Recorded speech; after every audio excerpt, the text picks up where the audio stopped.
Merriam-Webster defines fascism as a popular political philosophy, movement, or regime that exalts nation and often race above the individual, that is associated with a centralized autocratic government headed by a dictatorial leader, and that is characterized by severe economic and social regimentation and by forcible suppression of opposition.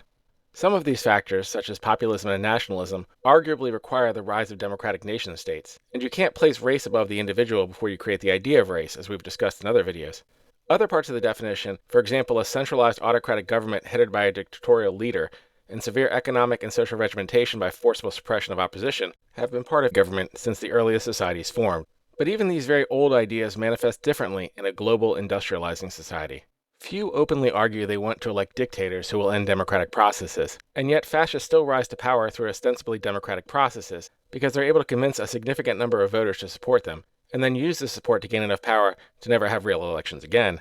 And to understand how this has happened multiple times, I think you have to understand the history of how violent authoritarians first gained power, and that starts with farming. As humans shifted from hunter-gatherer cultures into more agrarian cultures, a fundamental problem arose: the need to defend crops. A hunter-gatherer group generally keeps moving, as otherwise they would use up all the resources in a given area before they could replenish. But if you plant a crop in the spring and someone comes in the fall and takes it from you by force when it's time to harvest, the time and labor you put into the farming was lost to whoever was strong enough to take it from you. You became what was hunted, your crops what was gathered. But over time, bandits learned that if they took so much that the farmer starved, or even if the farmer stopped planting, that there would be nothing for the bandits to steal, and eventually they would also starve. So farmers either pooled resources to build or hire a protective military force to protect them from the bandits, or the farmer and the bandits negotiated deals that were better than mutual starvation. Whichever path was chosen, a codependent warrior class emerged, and the leader of this class would more or less have a local monopoly on violence. But leaders don't live forever. Changes in leadership among those inclined to violence are inherently problematic, as warriors can't defend your crops if they're occupied in the business of killing each other in power struggles. Cultures developed rules and laws around lines of succession, the most common following family lineage rules. Over time, this pattern was seen over and over again, creating more or less all of the various flavors of hereditary rule seen all over the world. And over time, in nearly every culture in the world, religious stories developed around these dynastic rulers that claimed the right to leadership had been ordained by some higher power, which was worshipped in that area. Implicit with this story was that anyone acting against the ruler acted in defiance of this higher power. This connection between church and state meant conflicts between rulers would become de facto holy wars, since the successive failure of a ruler was now connected to the ruler's religion. As holdings expanded into empires, smaller rulers, rather than being conquered and losing all power, instead would enter into agreements that allowed them to become vassals of a more powerful leader, not unlike the first farmers who gave some of their resources as tribute. In most cases, these vassal states were given a good deal of autonomy. In some cases, these vassals became trusted advisors and were allowed to form assemblies which could dictate policy or even pass laws, at least within the limits set by the primary ruler of the empire. But anything resembling actual democratic power residing in the hands of those who did not have control of either land or military force was rare outside of relatively small communal groups which were somehow able to avoid conquest and subjugation. Some historians argue that there were some relatively large-scale proto-democratic groups, citing evidence from Phoenicia around 1100 BC, but it's unclear if even these groups were short-lived exception or a cultural norm, as the records have been largely lost to time. Others point to records of formal assemblies existing in the Indian subcontinent, which may have been similar to modern parliaments, but the nature of these assemblies is widely debated, as it's unclear if these groups were appointed by local assemblies or filled by landed nobles. Regardless, these would still be the exceptions and not the norm. Western scholars tend to point to Athens as the birthplace of democracy, citing that in 594 BC, an aristocrat appointed to lead the ruling council of the city implemented reforms that expanded citizenship access, and with it, who had the right to participate in ruling assemblies and councils. Greek politician Pericles described the system, writing, quote, "Its administration favors the many instead of the few. This is why it is called a democracy. If we look to the laws, they afford equal justice to all in their private differences. If no social standing, achievement in public life falls to reputation for capacity, class considerations not being allowed to interfere with merit, nor again does poverty bar the way. If a man is able to serve the state, he is not hindered by the obscurity of his condition. The freedom which we enjoy in our government extends also to our ordinary life." But this expansion of access was not nearly the same as modern universal suffrage. There were still requirements around property ownership, military service, and place of birth, and the large slave population of Athens could not vote even if they acquired their freedom. And the right, of course, was only extended to men. This meant that far more people were excluded from voting than were included, to the point that estimates were that at any given time only between 10% and 20% of the total population participated in the democratic processes offered to citizens. The Athenian experiment with representation ended when they were conquered by Philip of Macedon in 338 BC. He installed himself monarch and made Athens a vassal state. But some of these Greek ideas appear to have spread west when the king of Rome was removed from power and sent into exile in 509 BC. Rather than replace the old king with a new monarch, instead a Roman republic emerged. This republic passed laws which included citizenship rights, and these rights were written on tablets and put on display at least as early as 449 BC. These tablets spelled out specific citizenship rights regarding things like court processes, property, inheritance, and other legal matters. It also called for a census every 5 years so that the empire could record and count citizens. And arguably most importantly, the citizen was given the right to at least have some control in saying who ruled them. Citizenship was a birthright for children of Roman citizens, but it could also be granted by local authorities for acts that they deemed to be a public service, so long as those leaders were given that privilege to do so by leaders in Rome. But citizenship rights also came with citizenship obligations. They were expectations for service, particularly with regards to the military. There were also different levels of citizenship, with different kinds of citizenship having different rights and privileges, and the highest level of citizenship were only available to men. But even with all these caveats, it was still a remarkable expansion of access. And offers of access to citizenship were often used to convince rivals to join the Roman Empire rather than going to war with it. Would you rather be a citizen in an empire or the property of a king? But within this governing structure, during times of crisis there were provisions that allowed for the appointment of a special magistrate who would be granted total executive authority to resolve the crisis. This person would be given the title of dictator. They were usually a general or military leader who was asked to resolve an emergency that couldn't wait for debate and deliberation. But understanding the danger of one person having this much power, the appointment was always to be temporary. The granting of dictatorial power was not entirely uncommon. Records indicate that during the roughly 482 years the Roman Republic existed, a dictator was appointed on at least 85 different occasions. Julius Caesar personally was selected 4 different times. But Caesar declined to give back his power the final time, deciding he no longer wanted the job to be temporary, declaring himself Dictator Perpetuo, or Dictator for life. This led to a series of civil wars which functionally ended the Roman Republic and began the Roman Empire. But even after the Republic was ended, many if not most of the rights of Roman citizens remained, and it was still respected throughout the empire to be a Roman citizen. In 212 AD, the emperor issued a decree that expanded citizenship rights to all free men in Rome who were not freed slaves or part of newly conquered areas. The given reason was to honor them, but Roman historian Cassius Dio argued it was also to tax them, writing, quote, "This was the reason why he made all the people in his empire Roman citizens. Nominally he was honoring them, but his real purpose was to increase the revenues by this means, inasmuch as aliens did not have to pay most of its taxes." By 286, the Roman Empire had been split into 2 partitions. In 293, the 2 partitions became 4, each with their own emperor. Emperor Constantine was able to reunite the empire in 324, and at the age of 40 he converted to Christianity, though it should be said there's a great deal of scholarly debate as if this was a true conversion or a political calculation.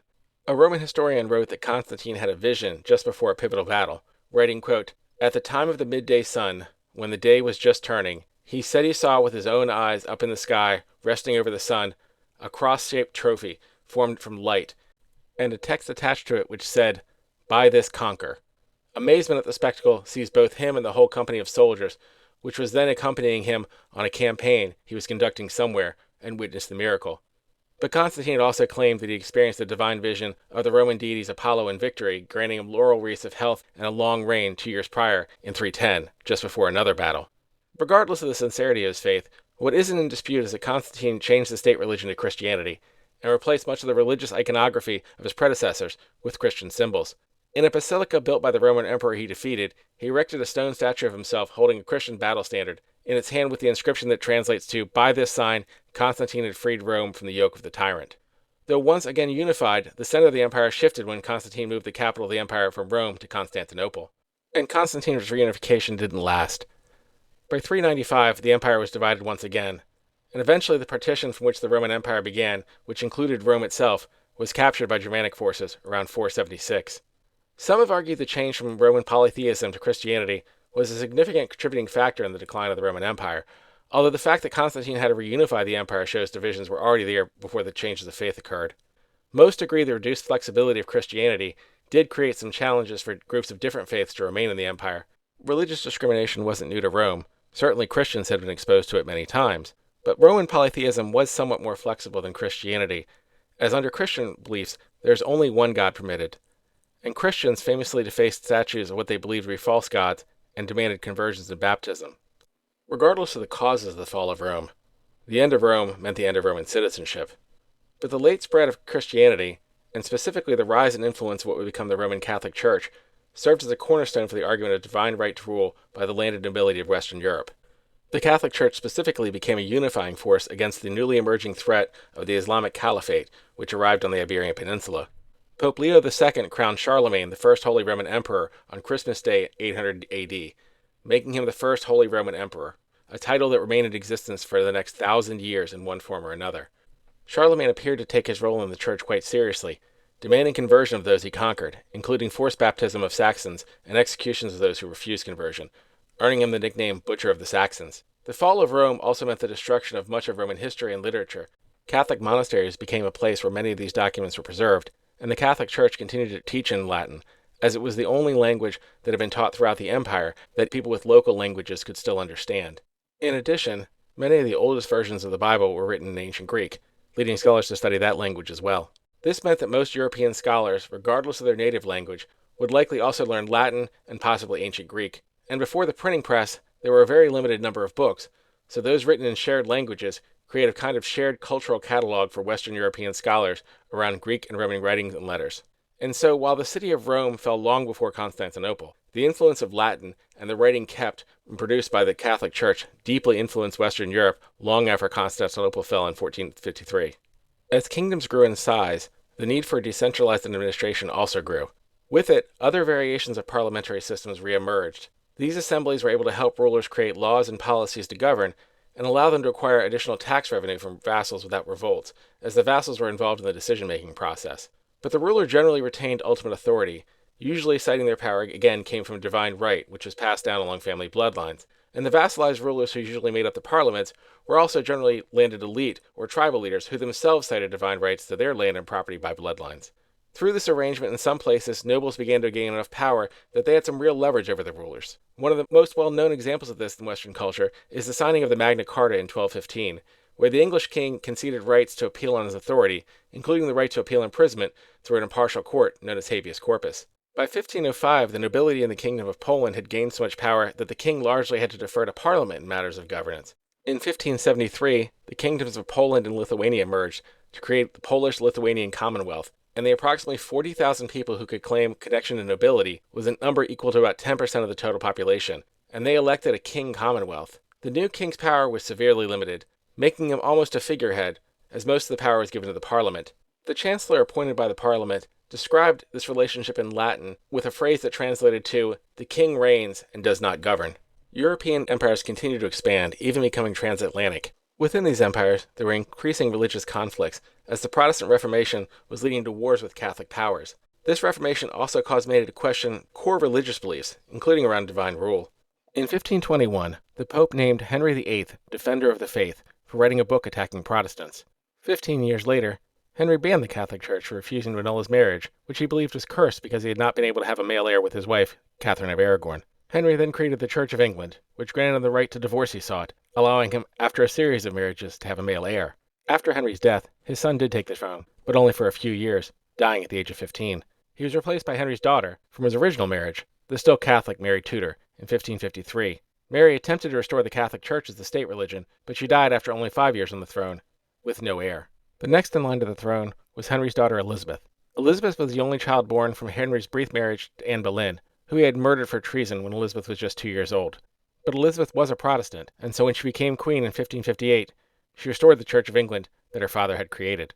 During her reign, she leaned into being portrayed as a kind of religious icon, with many referring to her as the Virgin Queen, to allude to the Virgin Mary. Having no children, Elizabeth negotiated to have her crown passed to the King of Scotland, King James. James's mother, much like Elizabeth's, had also been a queen who was executed, this time for being a Catholic. James also leaned into his connection to divinity and the divine right of kings, famously commissioning the King James Bible. But King James's son, Charles, did not seem to have the same inclination. He married a Catholic French princess and attempted to push unpopular reforms onto the Protestant parliament. Eventually, this conflict led to civil war, and the Protestant-led parliament, headed by Oliver Cromwell, had him executed in 1625. Cromwell was then named Lord Protector. While the monarchy was able to regain power after Cromwell's death, the precedent had been set that Parliament could defeat and execute a monarch, even of a major empire. While all of this was going on in England, the Spanish were learning that even all the wealth of the New World was not enough to stop a Protestant revolution. By 1588, Dutch Protestants were finally able to win their bloody civil war for independence with the Catholic Habsburg Empire. And rather than choosing a king, they formed a confederacy without a central ruling monarch. As their war for independence was in large part over religious freedom, the Netherlands became a destination for religious refugees from all over Europe. This included members of a group of English Puritans who fled to the city of Leiden before later traveling across the ocean to start a colony in America, landing at Plymouth Rock. So many refugees came to the Netherlands that nearly 50% of the total population in the 17th and 18th century were first-generation immigrants. But rather than this flood of religious refugees being a problem for the Dutch, they proved to be a huge asset. Many who came were already involved in mercantile trades, as the religious persecution they suffered meant that they were excluded from owning land or being part of the nobility. And so these merchants made the Dutch East India Company grow into one of the richest organizations in the world. Profits from trade were invested into rapid industrialization projects within the Netherlands, and as a result, this relatively tiny company became one of the richest in the world in just a few generations, not from military expansion, but from trade and industrial investment. The changing economic climate also meant that being born into nobility was becoming less important as other paths emerged. A person could now become incredibly rich without significant land ownership, and that wealth could bring great influence as many landed nobles and even entire kingdoms began to find themselves deep in debt and in need of loans, often from military expansionism. The printing press and increased urbanization also meant that new ideas spread very quickly. Many intellectuals and scholars began openly questioning nearly all aspects of society. It was during this time that René Descartes famously argued one cannot truly believe in anything other than one's own personal experience, writing, Cogito ergo sum, Latin for, I think, therefore I am. Latin remained a unifying language of scholars, and this shared language also meant many tended to read the same Latin texts, including many texts from the Roman Republic talking about overthrowing monarchies. There was a great deal of discussion about natural laws and natural rights, which John Locke defined as life, liberty, and the state. These arguments were highly influential to the leaders of the American Revolution, including Thomas Jefferson, who began the Declaration of Independence with the words, quote, We hold these truths to be self-evident, that all men are created equal, that they are endowed by their Creator with certain inalienable rights, that among these are life, liberty, and the pursuit of happiness. But even as the Americans revolted against the rule by British monarchs, the original government they formed was not designed to assure universal rights. The right to vote was only extended to men who owned property. And while this was a dramatic expansion that removed the requirement for noble blood, it still restricted access to voting economically. After the American Revolution, in part because of its support of the Americans in their fight against their English rivals, the French monarchy found itself deep in debt. Attempts to resolve these issues led to incredible inflation for basic goods, most notably for bread. Poor harvests in 1788 and 1789 increased these food shortages to a crisis level, and the government was unable to borrow significantly. Those who had money to help the government in the church and the nobility balked at the call to pay more without something in exchange. They demanded the king convene an assembly known as the Estates General, which would allow them to vote on how the money would be spent, and presumably increase their relative power over the monarchy. However, an Estates General had not been called since 1614, over 150 years prior, and the king was resistant to any kind of parliamentary check on his power. But as riots continued to break out and debt grew, the king conceded and allowed for the assembly to meet in hopes of getting more tax revenue to pay debts and resolve the shortages. The assembly was to follow the same rules set out in 1614, meaning it would be divided into groups or estates of representatives. Representatives for the first estate would be selected from the clergy of the Catholic Church. The second would set representatives in the nobility, and everyone else would be sent to the third estate. Representatives would be able to vote on proposals in their separate estates, but each estate only provided one vote toward the final decision, meaning each estate had equal power. The Catholic Church owned about 10% of the total land in France. The Church also collected tithes of around 10% from the around 100,000 members of the clergy in France. They selected 303 members to send to represent the first estate. Most were parish priests. Around 400,000 members of the landed nobility existed in France, and they made up the second estate. They owned about 25% of the land, generally making their income from rent and feudal payment systems. They sent 322 representatives. The rest of France, making up between 97 and 98% of the total population, were represented by 210 members of the Third Estate. And while the members of the Third Estate were sent ostensibly to represent the interests of the common folk, they themselves were highly educated. 2/3 held at least some sort of legal qualification, and nearly half worked in what were called venal offices, meaning they had paid government office positions of one kind or another, generally in the judicial system. All of this meant while the clergy and nobility only made up about 2 to 3% of the total population, they controlled 2/3 of the voting power of the assembly. The king had hoped these assemblies would quickly approve a proposed budget and then dissolve. But many of the representatives, particularly from the Third Estate, were sent with lists of grievances from their constituents, which they demanded be addressed by the assembly. Additionally, the Third Estate, having nearly twice as many representatives as the other two combined, was calling for representatives to have individual votes and not go by the 1/3 for each estate rule. This call was joined by many in the clergy, who had come not from wealthy churches but instead were local parish priests. These local priests were concerned that the wealthy church leaders would outvote them in the First Estate, making their votes meaningless. But if the Third Estate proposal passed, and they voted with the Third Estate, then their votes could actually matter. Seeing he was losing control of the process, the king attempted to end the assembly and send the representatives home, locking the door to the assembly hall. But the majority of representatives refused to leave. When they found the door to the assembly hall locked, they convened at a nearby tennis court and declared themselves the National Assembly, calling for a new constitution. As rumors spread that the king planned to send soldiers to disperse the assembly, in protest, a mob stormed the royal fortress and prison in Paris known as the Bastille. After skirmishes between the crowd and the outnumbered defenders led to casualties, the commander of the fortress agreed to surrender. This was likely in an effort to limit bloodshed on both sides. After the crowd was allowed to enter, the commander was taken by the mob to City Hall and executed. His head was then placed on a pike and paraded around the city. In an attempt to quiet the uprising, the king appointed the Marquis de Lafayette to lead the Parisian National Guard. Lafayette had credibility as a reformer, having fought in the American Revolution, and his appointment was intended to assure that the king did not intend to disperse the assembly by force. But the king's inability to stop the mob led many nobles to flee, and once outside of France, many of them called for countries like Austria and Prussia to invade France in defense of the rights of the nobility. They weren't wrong about the assembly not being favorable toward the rights of the nobility. In August, the assembly abolished feudalism, canceling the feudal dues, which made up the bulk of the income of the nobility. And then they abolished tithes, angering the Catholic Church. The assembly also passed laws providing voting rights to all French men over the age of 25 who paid taxes equal to at least 3 days of labor. This would be part of a broader messaging by the new French government, which believed in, quote, liberty, equality, and fraternity. But none of this gave the people bread, reduced the debt, or quelled the unrest. Well aware of the anger of the French people, in September, additional reinforcements of the Royal Guard were brought to Versailles to protect the royal family. On their arrival, as was tradition, a banquet was held in their honor. But doing so was covered in the press as, quote, a gluttonous orgy, and around 7,000 armed protesters marched on Versailles, ransacking the palace and killing a number of guards. The king and his family escaped, but the king and the National Assembly were soon relocated to Paris by Lafayette's men in order to better be able to protect them. In November, the Assembly further angered the Catholic Church by seizing all church property, which was again about 10% of all the land in France. Without land or tithes, the responsibility of the church with regards to paying the clergy, as well as the charity of the church, now fell on the French state. Unwilling to fund them, in February of 1790, the Assembly dissolved large numbers of religious orders and monasteries.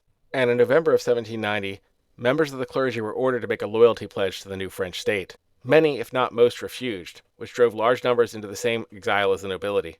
None of this bought more bread, reduced debt, or quelled unrest. As solutions failed to emerge, political infighting in the assembly grew. Populist figures became powerful opposition voices, and were elevated by news coverage, particularly in Paris. The military, which had traditionally been divided between officers from the nobility and soldiers from the common folk, were having difficulty maintaining order, with the traditional officer corps leaving the country, and often organizing against them in other countries in hopes of invading and restoring the nobility. The repression of an attempted mutiny by a general loyal to the king was praised by one side for putting down the mutiny, while attacked by the other for its brutality against the common soldiers. And with more and more nobles fleeing, a leadership vacuum emerged, making control even more difficult. In June of 1791, the king and his family attempted to flee Paris, likely to Austria, where the queen's brother was king. The plan was almost certainly to organize an army while in exile to invade France and take power back from the National Assembly. But they were caught almost immediately, and once caught, they were forced to return to Paris and placed under house arrest. In August, the King of Prussia issued a declaration which threatened an invasion if the French king and his family were harmed, and it was already feared that Austria might invade given the royal connections and attempted escape. While likely this letter was an attempt to protect the king, the threat only inflamed tensions more. The king's wife, Marie Antoinette, had long been a target by the French press, and generally used as a convenient scapegoat by the king's political rivals to start popular support for reforms. Having her brother threaten to invade only escalated this narrative more. As Austrian and Prussian forces began amassing on the French border, many called for preemptive wars. When demands by the French for these forces to leave the border were not complied with, in April of 1792, the National Assembly voted for war. The war began poorly. Austrian and Prussian forces began moving into France toward Paris.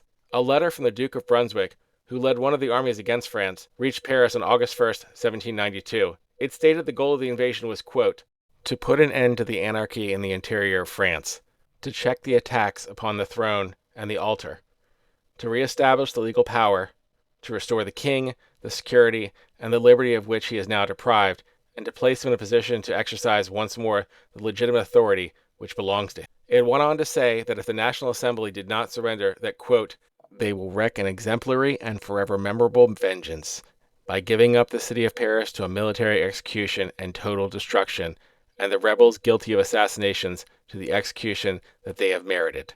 Fearing they might turn against them should the army reach Paris, on August 10, 1792, revolutionary forces marched on the mansion where the king and his family were staying, known as the Tuileries. The guard included highly skilled Swiss mercenaries, but they were vastly outnumbered. After a bloody battle, the king and his family fled, seeking protection within the National Assembly Hall. The surviving Swiss guard, who were told to stand down, did surrender, but many were murdered on the spot or imprisoned. At the Assembly Hall, on the arrival of the king, those present voted, quote, to temporarily relieve the king, effectively suspending the French monarchy. Less than a month later, on September 2, 1792, thousands of prisoners were pulled from their cells and taken before revolutionary tribunals. Most of these prisoners had no connection to the king.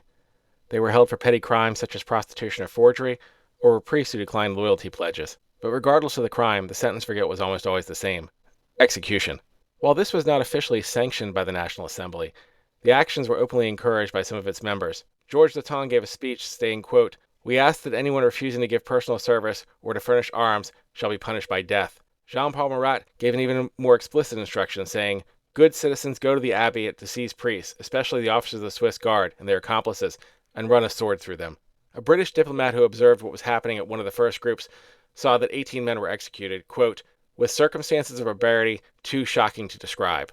A group of 115 priests who refused to swear loyalty were brought before the tribunal, reportedly having been promised that the sentence would be exile if they came willingly.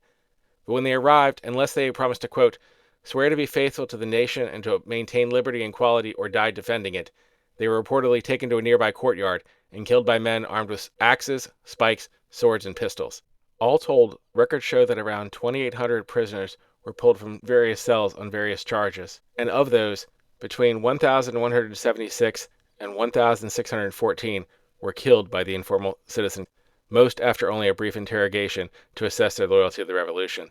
Estimates were around 3/4 were held on common and criminal offenses, completely unrelated to politics, including 66 children. But one of those killed was a close friend of Marie Antoinette, Marie-Therese Louise. While the many gruesome descriptions of how she was killed are disputed, most agree that after her death, her head was removed from her body, placed on a pike, and paraded around Marie Antoinette's window, while a crowd shouted the victim's name to make sure Marie knew she was dead. After the event, figures like Robespierre attempted to claim those killed were primarily aristocrats, but records show this simply wasn't true. Robespierre conceded what was done was illegal, but he argued so that was the revolution itself, stating, quote, citizens, did you want a revolution without revolution? On January 17, 1793, the French King Louis XVI was sentenced to death by the National Assembly, and he was executed 4 days later on January 21st. But this did not give the people bread, reduce the debt, or end the war. In fact, more countries declared war on France, leading France to be at war with nearly all of their neighbors at the same time. Conscription laws were passed in February of 1793 to have enough soldiers to stop the forces which continued to advance toward Paris. Almost immediately, riots broke out in protest across the country, and counter-revolutionary forces within France were becoming nearly as threatening to the new French government as external invaders. In April, the government formed a Committee of Public Safety to bring stability and impose order. The group attempted to convict Marat for the September massacres, but not only did they fail to convict, those who accused Marat found themselves accused of treason for going after him. On June 2nd, the National Assembly was surrounded by an estimated 80,000 protesters calling for the Revolutionary Tribunal to find corrupt politicians they blamed for the shortages and the failures of the war, encouraged by supporters of Marat. The Assembly were able to pass a new constitution in the summer that provided things like universal male suffrage, added a number of civil rights, promoted public assistance, and proclaimed France's government existed with the consent of the people as part of a declaration of the rights of man and the citizens. But there were still bread shortages, there was still debt, and it didn't end the wars. Marat was assassinated by a political rival less than a month later, and the Committee for Public Safety, now led by Robespierre, suspended the brand new constitution to focus on suppressing dissent which conveniently included the execution of Robespierre's political rivals. Price controls were put in place, but they only made farmers more reluctant to sell to Paris, which only increased the shortages. As conditions grew worse, the scapegoat shifted to allegations of large numbers of hoarders who were brought to trial and executed, along with other political rivals. But once again, there was still not enough bread, still too much debt, and the war raged on. With no one else to blame for the failures of the government, eventually even Robespierre faced the guillotine in July of 1794, just over a year after Murat's assassination. This period of mass executions came to be known as the Reign of Terror. During this time, an estimated 300,000 people were arrested and charged as counter-revolutionaries, and between 16,000 and 40,000 were executed. Throughout the terror, the war continued. Conscription remained unpopular, but it was effective, allowing the French to be able to hold off the invasion from all sides. Not only were they able to stop the invasion, but as the war continued, the French military became more organized and effective. Young military leaders were given opportunities to lead based on merit rather than previous officer corps of the nobility, who were selected by birth. The tide of war began to shift, and the one part of the government which seemed at all capable was the military, but there was still no bread. On October 5th, 1795, the anger at the failures of the government to meet most basic needs rose to the point that around 25,000 pro-royalist forces had surrounded the assembly hall. Because of the needs of war, only around 5,000 troops were available to defend them. A young artillery officer named Napoleon Bonaparte arrived at the scene and called for 40 cannons to be brought to aid in the defense of the assembly. As the protesters began to threaten to enter the assembly and to do harm to those inside, he ordered his men to fire grapeshot into the crowd. When all was said and done, around 300 royalist protesters were dead, and Napoleon was on his way to being appointed commander of the Army of the Interior. Soon after, the wars began to turn so much in France's favor that France was now on the offensive. Napoleon was able to lead an invasion force in the country where he had been born, Italy, forcing the Austrians who had controlled the area to agree to peace treaties. By 1799, Napoleon was named Consul of the First French Republic. 5 years later, he declared himself emperor. The parallels of these titles to Rome was, of course, no accident. Even when Napoleon was eventually defeated and the French monarchy restored for a time in 1815, these events fundamentally changed how Europeans viewed their rulers. Napoleon, a man only loosely connected by a link to a minor Tuscan noble family, was able to rise to conquer most of Europe. And where he conquered, French laws removed feudal systems, and that genie could not simply be put back in the bottle. Peasants could not be expected to return to serfdom without protest. And even if they could be made to by force, industrialization was making the old land-focused wealth model obsolete. By 1848, with massive food shortages brought on by the potato blight leading to popular uprisings all across Europe, nationalist movements began calling for democratic reforms. In France, the restored monarchy was forced to become a republic. With a campaign harkening back to France's recent empire, Napoleon's grandnephew was elected in a landslide, receiving 74.2% of the vote. A few years later, he declared himself Napoleon III, emperor, following a military coup. This coup was his third attempted coup, having previously failed in 1836 and 1840 respectively. He led France until 1870, when Prussia invaded, and he was captured at the Battle of Sedan after a disastrous defeat. The Prussians forced the French to allow German forces a victory parade through Paris, and the use of the Hall of Mirrors of the Palace of Versailles to crown their new king, Wilhelm of Germany, emperor of a newly unified German state. They were also forced to pay an amount of reparations equal to the price that Napoleon had demanded of Prussia decades before, adjusted for inflation. Germany had its own round of protests in 1848, with massive protests in Berlin leading the king to hold a procession through the streets wearing the black, red, and gold tricolors of the revolution. However, the reforms that actually emerged only entrenched the powers of the state and added additional powers to use the military to repress any dissent going forward. Arguably, it was these additional military powers that allowed Germany to defeat the French so effectively, unifying Germany under the new German emperor and creating what they were then referred to as the Second Reich, the First Reich being Charlemagne's Holy Roman Empire. Populist uprisings in Hungary and Poland failed to bring revolutionary change, instead bringing greater military repression. The power of popular uprisings were showing themselves to be generally less than the power of the now industrializing state military forces. Much like Napoleon's whiff of grapeshot stopped the royalists' ambitions, technology and military organization had reached a point where popular uprisings were dependent on the military not being loyal to the regime. In Italy, the 1848 Italian nationalist revolutions were unsuccessful initially, likely because Italy had long been divided among independent city-states such as Venice and Florence, rather than having a unified national identity to rally behind. But in 1861, Italian nationalist forces were able to overthrow foreign rule and create a constitutional monarchy, declaring its independence first from the Austrian rulers in the north and later from the Bourbon rulers in the south. In 1870, even the Catholic Church fell, as the Pope was forced to concede Rome to the new Italian king, unifying Italy for the first time since the fall of Rome under a constitutional monarchy. Throughout all of this, Europeans' colonial ambitions added incentives to rationalize actions around racial superiority. New ideas around race that were developed during the centuries since the Columbian Exchange have been used to justify any number of atrocities. What had previously been rationalized on religious grounds during the Inquisitions and Holy Wars now had to be rationalized around race, as the colonial powers wished to continue exploiting those who were willing to be Christians. New scientific arguments around the origin of species were plugged into these already existing racial rationalizations. Evolutionary arguments were used as a lens to attempt to further justify inhumane cruelty in pursuit of wealth and power. Rather than an evil act being rationalized as necessary because of their opposition to your God's will, the justification for your evil behavior could be claimed as arguments based on natural law and racial superiority. Darwin's ideas regarding evolution were used by political movements to argue for ethnic and racial superiority of whatever the dominant ethnic and racial group of a given country was. In America, eugenicists would testify before Congress that the Eastern Europeans and Italians were genetically inferior and therefore should not be allowed to immigrate to America lest they contaminate. But in Italy and Eastern Europe, different eugenicists would argue the exact opposite, claiming their racial superiority by citing connections to the greatness of Rome and ancient Greece. Social Darwin ideas were quick to gain traction with those in power, as they could be used to claim that whoever has power deserves it. And even better, using eugenic arguments, they could argue their children deserved it as well. This transfer from the will of the divine to the will of the free market became a very short ideological journey for them. And this naturalistic fallacy applied to race and genetics became the basis not just for exploitation, but for ethnic cleansing. Conservative backlash to democratic ideas grew in influence, with many arguing that some were meant to rule while others were meant to be ruled. In 1896, Italian political scientist Gaetano Mosca argued that all societies are made up of, quote, an organized minority which ruled over the, quote, disorganized majority. He said in a 1904 interview, quote, I can certainly call myself an anti-democrat, but I am not an anti-liberal. Indeed, I am opposed to a pure democracy precisely because I am a liberal.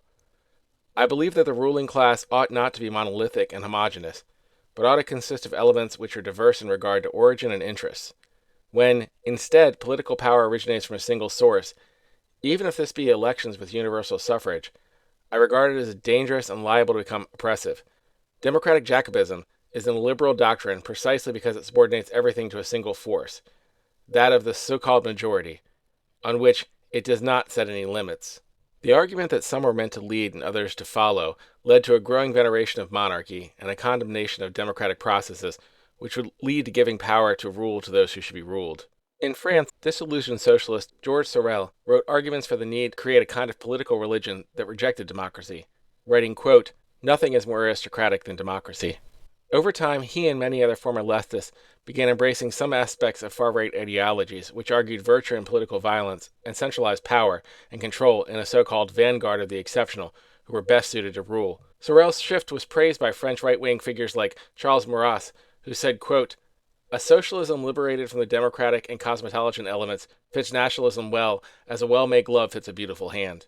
This fusion of the far left and the far right can be seen in the arguments of Enrico Corradini, as he advocated for what he called the proletarian nationalism shortly after the end of World War I. He framed his argument as being in opposition to the plutocracy, that is, ruled by the wealthy, similar to Marxist arguments. But rather than the unification for the eventual war around class, his was around nationalism. In 1910, he wrote of Italy, quote, we are the proletarian people in respect to the rest of the world. Nationalism is our socialism. This established, nationalism must be founded on the truth that Italy is morally and materially a proletarian nation. He argued that rather than a class revolution, the world actually needed imperialist rule. He believed that imperialists needed to replicate socialist movements in terms of, quote, maximum cohesion, concentration of forces, iron discipline, and utter ruthlessness. He believed these were required to gain and maintain power over those he believed were not fit to rule. He would later write, quote, we must start by recognizing the fact that we are the proletarian nations as well as the proletarian classes. That is to say, there are nations whose living conditions are subject to the way of life of other nations, just as classes are. Once this is realized, nationalism must insist firmly on this truth. Italy is, materially and morally, a proletarian nation. In January of 1915, the first meeting of the Fascists of Revolutionary Action was held. Fascist was a reference to the bundle of rods with an axe which would be carried by those serving imperial magistrates and rulers in ancient Greece and Rome. The items in the bundle contained all of the equipment needed for the magistrate to be able to inflict corporal punishment or perform executions on his subjects. Attending this meeting was a young Benito Mussolini. Mussolini had been the editor of a socialist newspaper called Avanti, but he had been recently removed for his anti-German beliefs. He attended this meeting and reportedly argued, quote, for the ideals of justice and liberty for which oppressed peoples must acquire the right to belong to those national communities from which they descended. Mussolini soon became a leader of this group that sought to expand the borders of Italy to include all ethnic Italians. This goal was in opposition to the Germans in World War I. Reportedly, British intelligence paid him a wage of £100 a week, or about $9,600 in today's money, for his work publishing calls for intervention in the war against the Germans and Austrian-Hungary alliance. While Mussolini came from a socialist background, he condemned socialist class theory generally in favor of a nationalist racial theory, saying, quote, "The nation has not disappeared. We used to believe the concept was totally without substance. Instead, we see the nation arise as a palpitating reality before us. Class cannot destroy the nation. Class reveals itself as a collection of interests, but the nation is a history of sentiments, traditions, language, culture, and race. Class can become an integral part of the nation, but the one cannot eclipse the other. The class struggle is a vain formula, without effect and consequence wherever one finds a people that has not integrated itself into a proper linguistic and racial confines, where the national problem has not been definitely resolved. In such circumstances, the class movement finds itself impaired by an inauspicious historic climate." Mussolini got his wish for war against the Germans, and he personally fought in World War I in active trench battles for around 9 months before injuries from a mortar shell led to his discharge and return to writing. But despite being on the opposite side of the war, Germany had very similar ideological arguments that were gaining traction. German sociologist Johann Pledge described his movement as, quote, "National Socialism," which he described as being a direct opposition to the, quote, "ideas of 1789, which to him included things like the rights of man, democracy, and individualism. He argued for racial solidarity rather than class solidarity, stating that his, quote, "racial comrades should unite to create a socialist proletariat society in opposition to capitalist countries such as Britain, which was a pretext for German war." When World War I was over, Mussolini helped to found the Italian Fascists of Combat. The group published a manifesto that called for universal suffrage, while also calling for privatization of some public sectors. The manifesto seemed to be trying to pick ideas that would appeal to both the left and right, but didn't gain much traction, and Mussolini reportedly considered briefly leaving politics entirely. But by 1920, the fascists had found an enemy to focus on in socialist groups, as the socialists had begun organizing strikes and occupations of factories in the middle of post-war economic distress. The communist revolution in Russia was likely front and center for both industrialists and the monarchy, and Mussolini was able to convince them to help fund the building of a paramilitary force of strikebreakers who would target the socialists. These became known as the Black Shirts. Now finding acceptance and funding from the political right, the group abandoned many of their past positions on universal suffrage, sale of church lands, and women's suffrage. They now called for the women's role in the workforce to be reduced and for banning birth control literature in the name of, quote, "family values." One fascist leader said of this change, quote, "Fascism would like to be conservative, but it will by being revolutionary." Mussolini also made explicit racial arguments, again shifting the class war narrative to a racial one, to argue for the superiority of Italy and Italians over their neighbors. In a speech in 1920, he said, quote, "When dealing with such a race as Slavic, inferior and barbarian, we must not pursue the carrot, but the stick policy. We should not be afraid of new victims. The Italian border should run across the Brenner Pass, Monteneveso, and the Danaric Alps. I would say we can easily sacrifice 500,000 barbaric Slavs for 50,000 Italians." This shift to the right, combined with the messaging around Italian nationalism and racial superiority, caused an explosion in party membership from roughly 1,000 in 1919 to over 250,000 in 1921. By 1922, the fascist black shirts had grown large enough to not just destroy offices of socialist leaders, but to occupy entire towns and cities in northern Italy, demanding Italianization be imposed on non-Italian speakers. On October 24th, the fascists held a convention in Naples, where Mussolini ordered his black shirts to converge on Rome and take control of the public buildings in a show of force over the leftist government at the time. The King of Italy, perhaps afraid he would be unable to disperse the fascists, possibly also preferring the fascists over the socialists, decided not to act against the fascists and instead appointed Mussolini as prime minister. The fascists referred to this seizure of power as the March on Rome. Adolf Hitler took inspiration and attempted to do the same the following year in Germany with his failed Beerhall Putsch in Munich in 1923. Mussolini being made prime minister didn't remove all roadblocks under the Italian parliamentary system, and the fascists initially were unable to form a governing coalition in the Italian parliament. But over time, through intimidation and violence, which included the kidnapping and murder of the leader of the Socialist Party, the fascists took control of the majority. In protest of the violence, the opposition walked out, begging the King of Italy to act. Mussolini gave a speech to Parliament, absent the opposition who had left in protest, where he claimed personal responsibility for the violence, but also that he had done nothing wrong. and while the king technically had the power to remove him as prime minister, he likely feared his order would end in more violence, if it would be enforced at all. After a failed assassination attempt on Mussolini took place in 1926, even the token restraints placed on him by the Italian constitution were suspended around an argument of a national crisis. And so, once again harkening back to Rome, Mussolini declared de facto dictatorship and used the power of the Italian state to remove his opposition. Under Mussolini, Italy abandoned all pretense of fairness toward its colonial holdings, arguing that their racial superiority meant they could do as they wished in the Libyan colony that they acquired in 1912. They unleashed a campaign of mass executions, torture, and mutilation, often using chemical weapons to forcibly remove Libyans to concentration camps. Roughly half of the native population, over 100,000 people, were removed or killed between 1923 and 1932. When the Great Depression broke out in the 1930s, proponents of fascist ideologies were able to produce a laundry list of scapegoats: immigrants, Freemasons, communists, Jews, or any other ethnic minority. The message was simple: the people of our country are good, our culture is good, our race is good, so clearly someone else is at fault and must be stopped. In Germany, the Weimar government was particularly vulnerable to extremists gaining power because their parliament used a proportional representation formula that allowed fringe parties voting membership even if they earned less than 1% of the total votes in a given election. This led to fragmentation that made it difficult to form or maintain any kind of stable coalition government. In 1928, 41 different political parties were on the ballot and received votes. Of these, 15 received enough votes to get voting membership into the Reichstag. Among them were the Nazi Party, which got 2.63% of the vote, which gave them 12 of the 491 seats. In 1930, just after the start of the Great Depression, the Nazis were able to win 18.25% of the votes, giving them 107 seats out of 577 total, which put them the second among the 37 parties on the ballot and the 15 who were able to get seats. 2 years later, with the Great Depression showing no end in sight, the Nazi Party got 37.27% of the vote, most of any group, and giving them 230 seats out of 608. And while this was more than any other party, it was still not close to a full majority. And while the communists and the Nazis couldn't agree on almost anything else, they were able to agree to call for a no-confidence vote to remove the current government and call for a new vote in November. In November, the Nazis' percentage went down to 33%, and the communists went up to 17%, so they combined were still right around 50%, but again, they were also strong enough to make sure that no coalition could be formed, and that a new vote would also be called again. Since the Nazis were the party that got more votes than any other party, they were able to join with the German party that wanted to restore the monarchy to negotiate for Adolf Hitler to become chancellor pending the elections scheduled for March of 1933. 6 days before this March election, there was an arson attack on the Reichstag.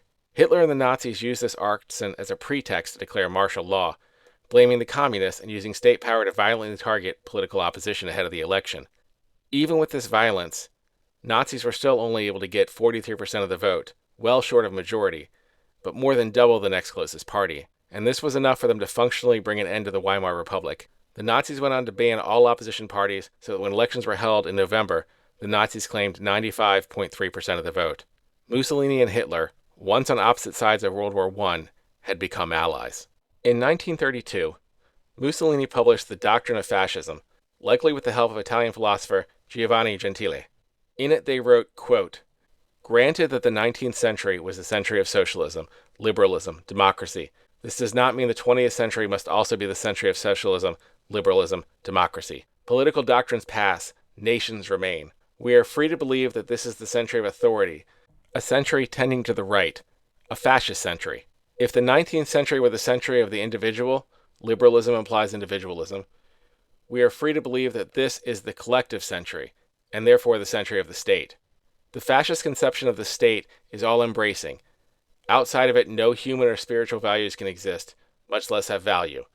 Thus understood, fascism is totalitarian, and the fascist state, a synthesis and a unit inclusive of all values, interprets, develops, and potentiates the whole life of a people. Fascism is a religious conception in which man is seen in his immanent relationship with a superior law and with an objective will that transcends the particular individual and raises him to a conscious member of a spiritual society.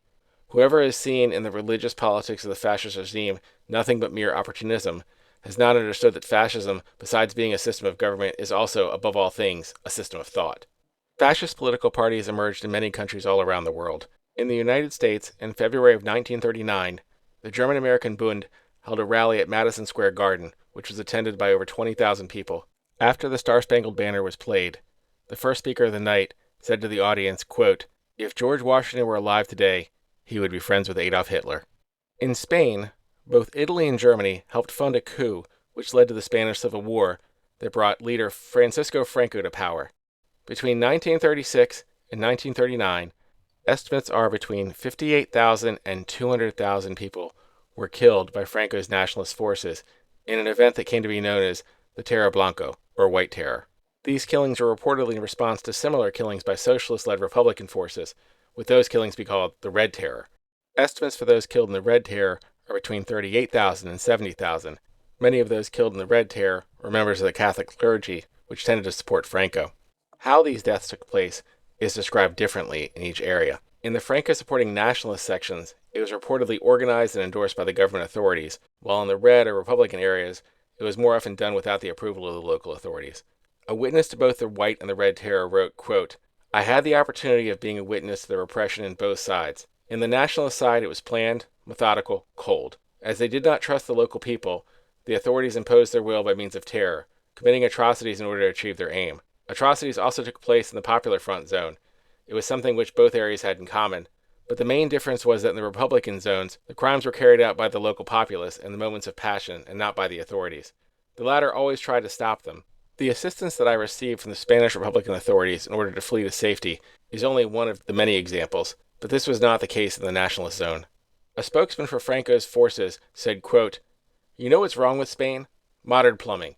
In healthier times, spiritually healthier, you understand, plague and pestilence could be counted on to thin the Spanish masses. Now with modern sewage disposal, they simply multiply too fast.